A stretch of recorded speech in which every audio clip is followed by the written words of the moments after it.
I want to argue that actually, especially in the way we live now, actually a certain amount of food waste is a good thing, because it's indicative of something, which is that we now have choice in food. So we can go into a supermarket now and expect there to be a choice of what we eat, and we expect there to be an availability of food to eat, even at weird and wonderful times of the day. Whereas in the past we would have a much narrower range of foods available to us, and it would be kind of like a market day kind of cycle, and when it was gone, it was gone.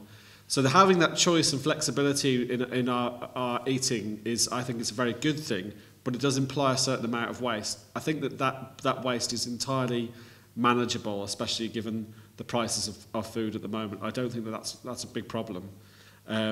Obviously, there are other things that we could do something about, if for no other good reason that it would make our food cheaper in the long run, because we wouldn't have to be charged essentially for the wasted stuff. And I think that it would be good to get some more efficiencies in the way that we supply and produce food, but that would be good. In terms of meat as well, I think Louise mentioned early on about the 16-to-1 thing with beef, which I've heard various different variations on this idea that if only we fed people grain rather than fed it to cows, then this would be a great game changer. But there's a really interesting book by a very deep green environmentalist called Meat: A Benign Extravagance, which is well worth looking at. But he's an animal farmer, and he makes a range of points. And Carol's already made one, which is that about pasture. You can't grow grain on pasture, and therefore beef and lamb and other animals are a very useful way of turning something that's not human food into human food. And also that something that's banned in the EU at the moment, which shouldn't be, which is that feeding pigs food waste, which is an extremely efficient way of recycling things. And the other thing is that, just as one of many other good reasons for meat farming, is that we get things from animals that aren't just meat. So leather, gelatin, and so on and so forth. So that we would have to provide somewhere else. So there would be an environmental impact regardless. So I think that 16-to-1 ratio is inaccurate, and it overinflates how much damage beef and other animals do. And I think our outlook should be to try and have the things that we want, i.e., how can we produce meat without the problems connected to it, rather than saying we shouldn't eat meat. I'd like to pick up on a couple of the points that Rob's just made. Firstly, about the meat byproducts. I think that is a really important point, actually, that obviously if we slaughter cows for our steaks and so on, we've got this huge carcass left at the end. What do we do with it? And obviously the leather gets used for shoes and handbags and coats and things. This jacket of mine that's getting rather old now also came from a cow about 30 years ago. And that is something that needs to be taken into account. And if we are going to eat animals, I think we have to make sure that we do actually use all of it.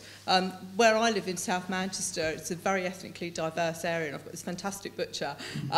And I go down there, and he's got all kinds of stuff on the counter that us Westerners would probably never eat. But because there's a lot of people in my neighbourhood who have come from places like Somalia and so on, they're quite happy to go and buy cow's trotters, for example, and all kinds of other weird things like that we probably just wouldn't touch at all. I mean, look at these cow heels on the butcher's slab, and I just think, no way. But then I see people coming in and buying, I'll have 2 kilos of those, and they take them away and turn them into something absolutely amazing. So that we don't make enough in the West of all the bits of the animal, and I think we really have to make sure that we do, that if we're going to spend all that money on grain to feed them, to feed ourselves, that we have to use everything else, so it's not quite as economically inefficient as it could be. But the other thing that you mentioned was about food choice, and that we're definitely living in an age in the West of affluence and abundance. We can go into the supermarket and there's probably 30 different kinds of breakfast cereal you can choose from, and 50 different kinds of jam and marmalade, and that's all well and good. It becomes a really, really big problem, I think, when you get to the fresh food aisle. You go down to the fruit and vegetables, and there's stuff there that's completely out of season. You can buy strawberries all year round now, so you can have them at Christmas if you want, whereas before we would only have them for 2 months during the summer, and that would be something to look forward to. And ditto in the winter, you get things like parsnips, which only used to really appear in the shops from sort of late November after the first frost, and they'd be around till maybe March. Again, you can buy them all year round now. And if you actually look, because the supermarkets actually package stuff and put it on plastic trays, and it's all priced up and everything, and they have to state the origin of these products, and you can see that things like runner beans have been flown in from places like Kenya basically to feed the West, and these farmers have contracts with the supermarkets to produce all this out-of-season produce for us.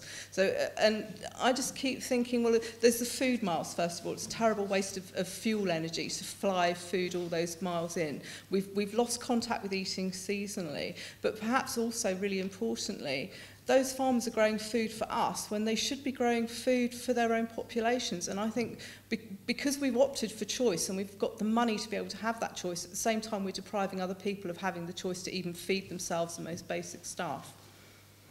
I give a sort of café scientifique, and I give lectures and things on seasonality and whether we should have local food chains or global food chains. And the more I give this talk, lecture, discussion, call it what you will, I kind of come to the conclusion that it's okay to import food so long as it's in season where it's grown.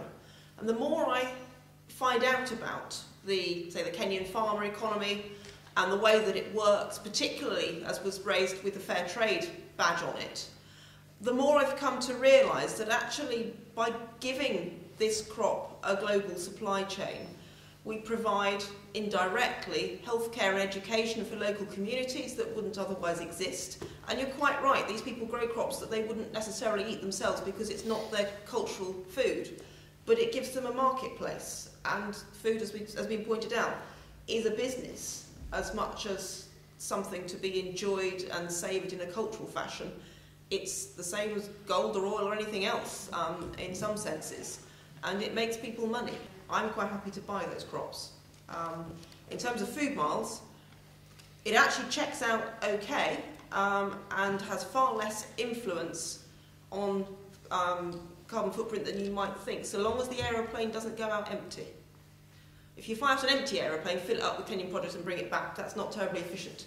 If you fly something out from this country, and then so the plane is full in both directions, actually your carbon footprint, if you come home from work, then get in your car and you drive more than 6 miles to the supermarket, that actually does far more harm to the planet than the plane full of produce, so long as the plane is full in both directions. Yeah, I mean, I agree with a lot of what Carol said. I mean, the country-to-country bit of the food miles is really, it's only a small portion of the emissions involved in the entire process of producing and transporting food. And, you know, if you were the kind of person who drove past the supermarket 3 miles down the road to the farmer's market, so the food miles thing is actually much more complicated, and it is actually much more efficient, for example, to produce tomatoes in southern Spain than it is, and then drive them to Britain than it is to produce them in Britain. This is just a fact of geography, and it would be far better not to simplify things too much with questions like food miles. I mean, we kind of say, oh, wasn't it so much better after the war and when we had less choice? So why don't we go back to it? Why don't we want to go back to it? Why, for example, we know that dark bread and whole grain is much more healthy, and it's quite interesting, whereas, for example, that was the bread that was given to the poor people at the beginning of the 20th century and or more the 19th century. And the wealthy people had the white bread. Now it's kind of the other way around. The poor people eat the white bread, and the educated people and the richer people, they eat the whole grain bread. So there's no stability as such in food, and it is used in a kind of political sense, in a sense of propaganda. And it is also, it has a real cultural value. And it's quite interesting what you said about isn't it, you know, for example, in the West we are just spoiled, and that's why we have why we have such a luxury, such as appetites and tastes. Whereas if you go to countries where there is real hunger, where there is starvation, wouldn't they eat anything and everything you'd give them? And again, it's a difficult question because, you know, I don't know. But I think if you then give somebody a choice of a food which is culturally acceptable and culturally not acceptable, I mean, would you, for example, a vegetarian who's vegetarian because of religious reasons, would they eat meat, you know, even when they are starving? It's a question, you know, again, whether kind of cultural appetite is in a very complicated relationship with a kind of physiological hunger as such. And again, just as a last point, we are in the West as much manipulated. We always think we have choice. We think we make choices. But I think a lot of choices are made for us already. So, for example, kind of my final example, until the kind of beginning, mid-60s or early 70s, in schools, cooking, they had cooking classes, cooking in England, I'm just talking about Britain here. Cooking was taught, and what students did was they made dishes and then they ate them. Now, by the beginning of the 1970s, that wasn't cooking classes, it was called food hygiene. So, which I think is already very interesting, because food hygiene means that there is something intrinsically dangerous in food. It might poison you. You have to be careful with food. And what was taught in these classes is that the more packaged things are, the more sterile things are, the less you have to handle food, the better and the less dangerous food is. So there was this idea that actually packaged food is much more healthy for you, it's better for you because it might not kill you.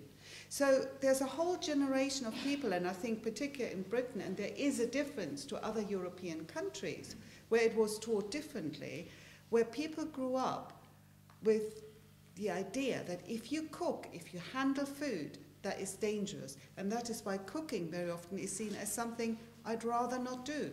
Why, if I can go to a lovely supermarket that gives me the packaged food and saves my life?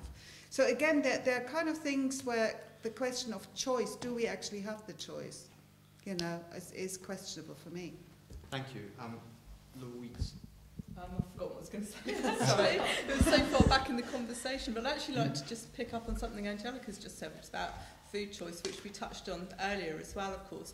I can't remember which newspaper it was in, but I saw an article only about 3 or 4 weeks ago in one of the Sunday supplements, which touched on this very issue about going to the supermarket and just there's so many different things to choose from. And the writer was arguing that it was leading to a new kind of food anxiety, that people would go into the supermarket and they'd go in to get a jar of marmalade or something, and there would be so many shelves full of jam and marmalade that they wouldn't know which brand to buy, because you've got probably 20, 30 different brands on the shelf, including the supermarket's own ones, and there might be 3 there. There'd be the value range and the regular range, and then you'd have the finest range or whatever. And people go in and they look at all these things and they go, oh goodness, which one do I want to get, you know? And apparently this is leading to a new kind of anxiety because there is so much choice. And I think that that's part of the problem we have with this affluence in the West, that and what you were saying about sort of not even realising that we have that choice and being pushed into thinking that we have the choice and we don't. And I think it can actually cause a lot of problems for people when you're confronted with so many different kinds of food when you go to shop for it. Whereas when I was a child, my parents would go to what was a supermarket but was really tiny by today's standard, and there might be only 2 or 3 brands of jam or marmalade on the shelf, and you basically just got what was there. You didn't have to spend ages going, oh, do I want brand A or brand B, or shall I just get the supermarket own brand? It was just there wasn't very much choice. There was some choice, but it was really, really limited. And I think that probably wasn't a good thing in itself. But what we have now has also gone too far the other way, and we have to go back and find some kind of happy medium where we can choose what we want to eat, but not be too overwhelmed by the extremes. I think I've got my stats right if I say that 60% of the world's population eats 20 species of plants. So the big 3 are rice, wheat and maize, and we rely very heavily on those.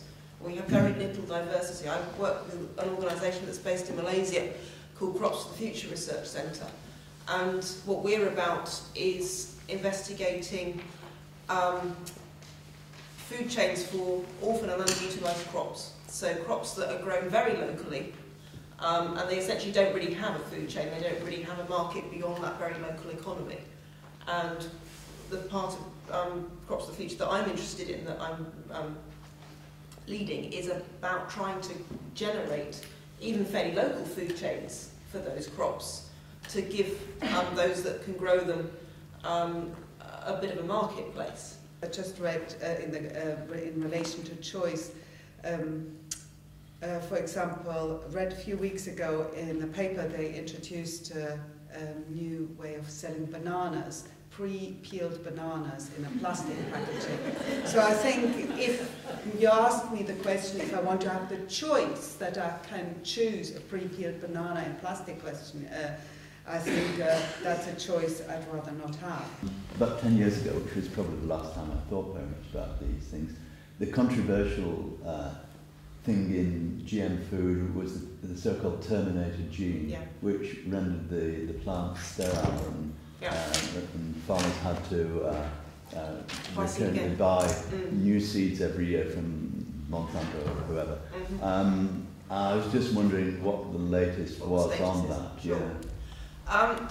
The terminated gene is certainly politically unpopular, and although it has been used by some of the big corporations in the way that you describe, particularly with the sort of Roundup Ready stuff, to force farmers to buy seeds fresh each year, the companies say this is because they want a quality guarantee. So from the Monsanto perspective, for example, they don't want a lawsuit against them from a farmer that says, hey, I saved your seed and I grew it and it was rubbish the second year. They want quality control on it, but they also want money. Let's not be blind about this. A lot of the second and third generation GM crops that are coming onto the market that are stress tolerant, have dietary alterations, these have been publicly funded. Things like the golden rice are funded by not-for-profit organisations. And at the moment, things like golden rice, although it doesn't completely meet the RDA for vitamin A, it helps, it's better than none. But farmers can save seed. The seed is made available at exactly the same price as conventional rice. You grow it in exactly the same way. It shouldn't have any effects on local biodiversity, because if it did, then the conventional rice would do. The problem with golden rice the first time around was that it was put out there as this wonderful new thing. And there were two issues. One is that there was a cultural block about eating something yellow, which you may have heard of. And also there was an example of sweet potato that has been brought to market that actually isn't GM, but it has yellow flesh instead of white flesh. And there's been a huge cultural block against that, because that's not what people are used to eating. So there was a lack of education, if you like, in that sense, that the yellow rice was good to eat. And the second piece of education that was lacking was that golden rice, like any rice, should be a component of the diet. And in the first generation of golden rice, unfortunately, people got the message that this was wonderful and then ripped out all their fields of nice green leafy vegetables and stuck rice in them instead, which wasn't quite the plan. So the second generation, third generation of golden rice that has better vitamin A content, actually, has also had a much better educational package with it. And I think we're learning how to translate GM into the marketplace and to growers and farmers and so on and so forth. And hopefully it will continue in that vein, that publicly funded GM plants will be made available, and they will be made available under the same circumstances that conventional crops are, on the grounds that you can make a profit from conventional seed. Why shouldn't you from GM seed? I don't see why there should be a premium just because it's GM. I think the question's been raised, so we should deal with the population question. I mean, I think what the return of the population question reflects is not so much any kind of reality about the problems of feeding the world or anything like that. I think it reflects a real pessimism about humanity. So there's a right-wing economist called Julian Simon who made the point, in relation to population, that every human being has one mouth and two hands. And I think that you can have a completely different take on this, which is that that more people means more opportunities to develop the world and to produce more wealth for the benefit of everybody. You could take it either way, depending on the circumstances. On the specifics, I mean, the broader discussion that people like Paul Ehrlich were talking about in the late 60s and early 70s, and he seems to have made a comeback despite his embarrassing failures in the past in terms of his predictions, is that there really aren't any resource issues. That actually, when you look at the sort of the major resources that we use on a day-to-day basis, that there's actually plenty of everything. Energy is abundant. I was struck by the fact that George Monbiot said the problem isn't that we're going to run out of fossil fuels anymore, but actually we've got too many of them. It's like they're going to keep coming for centuries to come. So that there isn't a problem with energy, which is always one of the more fundamental ones. The problem of food production, I think, is soluble through raising productivity and reducing food waste, as I said before. As I said, I think this is cultural pessimism. Last point, much lighter point, in relation to Angelica's son. There's a great interview with the king of disgusting food, Hugh Fearnley-Whittingstall, a few years ago. He's a man who made his name cooking roadkill, which it doesn't get any more disgusting than that. In the Times, and he said, when he was a kid, he hated tomatoes. He thought he would want to throw up at the texture of mushrooms, and that he lived off Finder's crispy pancakes. Yeah. So there is hope. I do live in hope. I do live in hope. Thank you, Rob. I'm afraid we'll have to wrap it up there. I hope you've enjoyed this discussion. Can we please thank our panel?